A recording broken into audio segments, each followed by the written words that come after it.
Assalamualaikum warahmatullahi wabarakatuh. Saya Nadia Salima dengan NPM 1811021046. Di sini saya akan menjelaskan mengenai komitmen dan kebijakan pemerintah untuk mengatasi dampak perubahan iklim SDGs sebagaimana tujuan nomor 13, yaitu mengenai penanganan perubahan iklim. Apa itu perubahan iklim?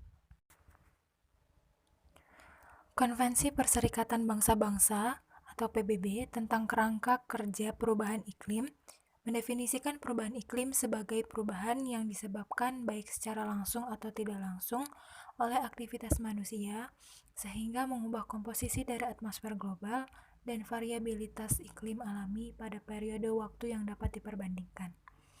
Komposisi atmosfer global yang dimaksud adalah komposisi material atmosfer bumi berupa gas rumah kaca yang diantaranya terdiri dari karbon dioksida, metana, nitrogen, dan sebagainya. Pada dasarnya, gas rumah kaca dibutuhkan untuk menjaga suhu bumi tetap stabil. Akan tetapi, konsentrasi GRK yang semakin meningkat membuat lapisan atmosfer semakin tebal dan dapat mengakibatkan peningkatan suhu yang disebut dengan pemanasan global. Tidak ada satupun negara di dunia yang tidak mengalami dampak dramatis secara langsung dari perubahan iklim. Faktanya, buangan gas rumah kaca hingga kini terus meningkat.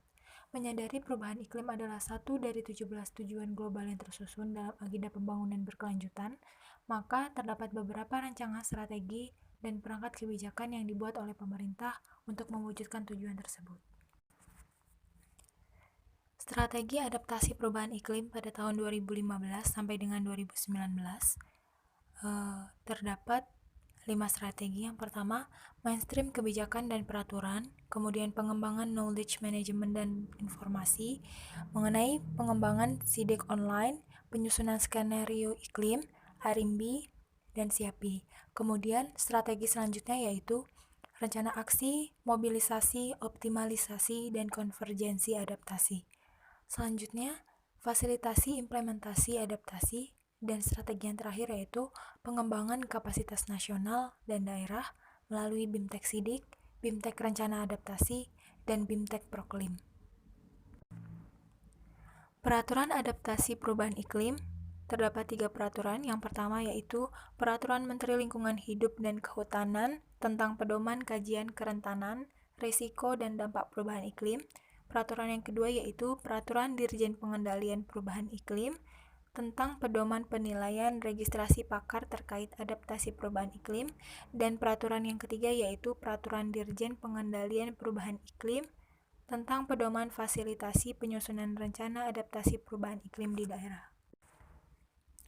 Konsep respon perubahan iklim. Terdapat 2 konsep respon, yang pertama yaitu mitigasi dan yang kedua adalah adaptasi, di mana mitigasi adalah melakukan langkah pencegahan penyebab perubahan iklim. Di sini terdapat perangkat kebijakan berupa Peraturan Presiden Nomor 61 Tahun 2011 tentang RAN GRK dan Peraturan Presiden Nomor 71 Tahun 2011 tentang tata cara inventarisasi emisi GRK. Kemudian, konsep respon yang kedua yaitu adaptasi, yaitu melakukan langkah untuk menyesuaikan diri terhadap perubahan iklim, dan perangkat kebijakannya yaitu Rencana Aksi Nasional Adaptasi Perubahan Iklim atau RAN-API 2014. Program Pengendalian Perubahan Iklim. Peraturan Menteri Lingkungan Hidup dan Kehutanan Nomor 39 Tahun 2015 tentang Renstra Kementerian Lingkungan Hidup Kehutanan, yaitu kinerja kementerian. Sasaran strategisnya yaitu menjaga kualitas lingkungan hidup untuk meningkatkan daya dukung lingkungan, ketahanan air, dan kesehatan masyarakat. Kemudian melestarikan keseimbangan ekosistem dan keanekaragaman hayati, serta keberadaan sumber daya alam sebagai sistem penyangga kehidupan untuk mendukung pembangunan berkelanjutan. Kemudian, kinerja Prokja, sasaran programnya meningkatnya efektivitas adaptasi dan mitigasi perubahan iklim, menurunnya luas areal kebakaran hutan, dan meningkatnya wilayah yang memiliki kapasitas adaptasi perubahan iklim. Dan terdapat pula indikator kinerja program yang dilihat menurut persentase penurunan emisi gas rumah kaca dari sektor kehutanan gambut dan limbah sebesar 21,7%, kemudian luas area kebakaran hutan dan lahan menurun setiap tahunnya, dan jumlah wilayah yang memiliki kapasitas adaptasi perubahan iklim meningkat setiap tahunnya.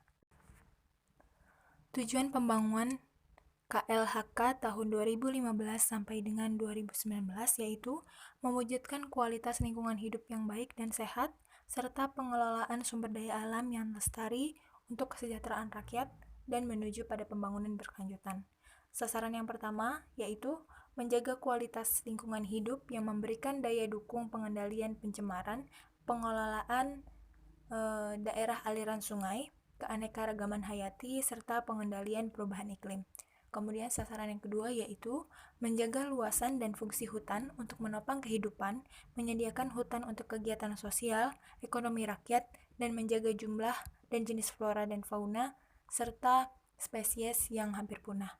Kemudian sasaran yang ketiga, menjaga keseimbangan ekosistem dan keberadaan sumber daya alam untuk kelangsungan kehidupan, menjaga daerah aliran sungai dan sumber mata air, serta menjaga daya dukung fisik ruang wilayah serta kualitasnya. Arah kebijakan di JNPPI tujuannya yaitu terwujudnya pengendalian perubahan iklim untuk peningkatan daya dukung lingkungan hidup dan pembangunan berkelanjutan. Arah kebijakan yang pertama yaitu mengembangkan pembangunan rendah karbon dan adaptif terhadap perubahan iklim. Arah kebijakan kedua yaitu meningkatkan akurasi dan kecepatan analisis serta menyampaikan informasi peringatan dini iklim dan bencana. Yang ketiga yaitu menyediakan dan meningkatkan kualitas data dan informasi pendukung penanganan perubahan iklim yang berkesinambungan. Dan arah kebijakan yang keempat, meningkatkan dukungan sumber daya pendanaan, teknologi, dan kapasitas pengendalian perubahan iklim melalui kerjasama bilateral, regional, dan multilateral. Kemudian tujuan selanjutnya yaitu terwujudnya kapasitas adaptasi ekosistem terhadap perubahan iklim nasional dan subnasional melalui RPJMN 2015 sampai dengan 2019 yang memiliki visi terwujudnya Indonesia yang berdaulat, mandiri, dan berkepribadian berdasarkan gotong royong. Kemudian Renstra KLHK 2015 sampai dengan 2019 yang memiliki 3 peran utama: menjaga kualitas lingkungan hidup, memanfaatkan potensi sumber daya hutan dan lingkungan hidup, kemudian melestarikan keseimbangan ekosistem dan keanekaragaman hayati, serta keberadaan sumber daya alam. Kemudian Renstra Ditjen PPI 2015 sampai dengan 2019 dengan arah kebijakan yang telah dijelaskan tadi. Kemudian Renstra Direktorat API 2015 sampai dengan 2019.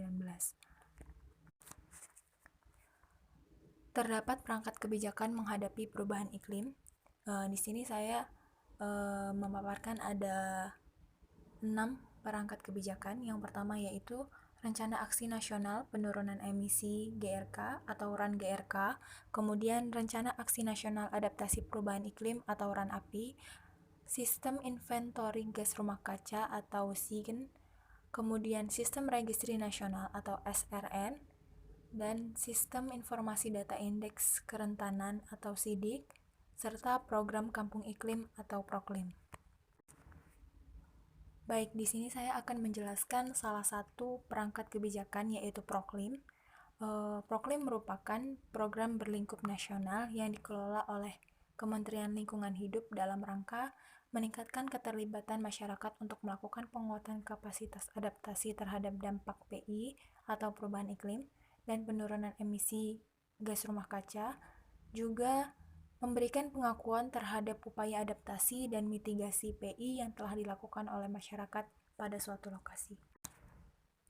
Kemudian dasar hukum Proklim, yang pertama Peraturan Menteri Negara Lingkungan Hidup tentang Program Kampung Iklim, kemudian Peraturan Direktur Jenderal Pengendalian Perubahan Iklim tentang pedoman pelaksanaan program Kampung Iklim.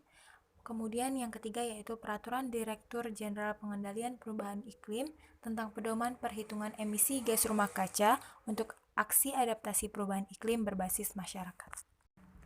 Proklim atau Gerakan Nasional Pengendalian Perubahan Iklim berbasis komunitas ini dilaksanakan pada lokasi yang berada di wilayah administratif paling rendah setingkat rukun warga atau dusun dan paling tinggi setingkat kelurahan atau desa, atau wilayah yang masyarakatnya telah melakukan upaya adaptasi dan mitigasi perubahan iklim secara berkesinambungan.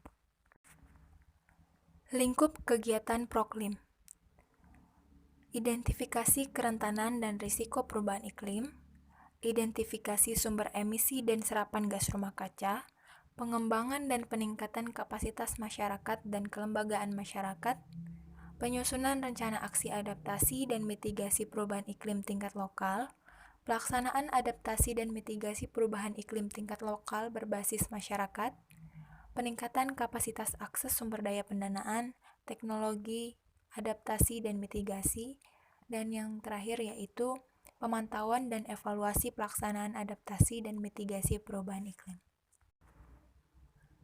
Selanjutnya yaitu mengenai kegiatan Proklim.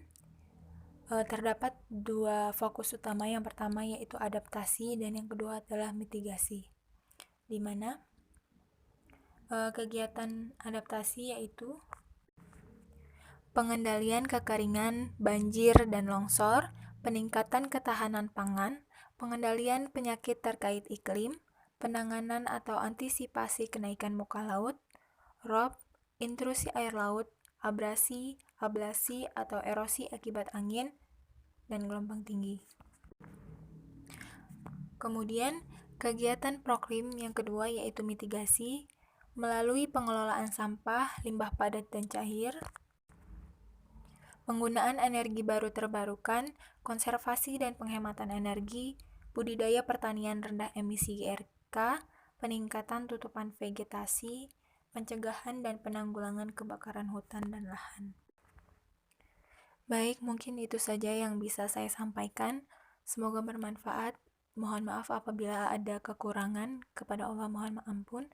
Assalamualaikum warahmatullahi wabarakatuh.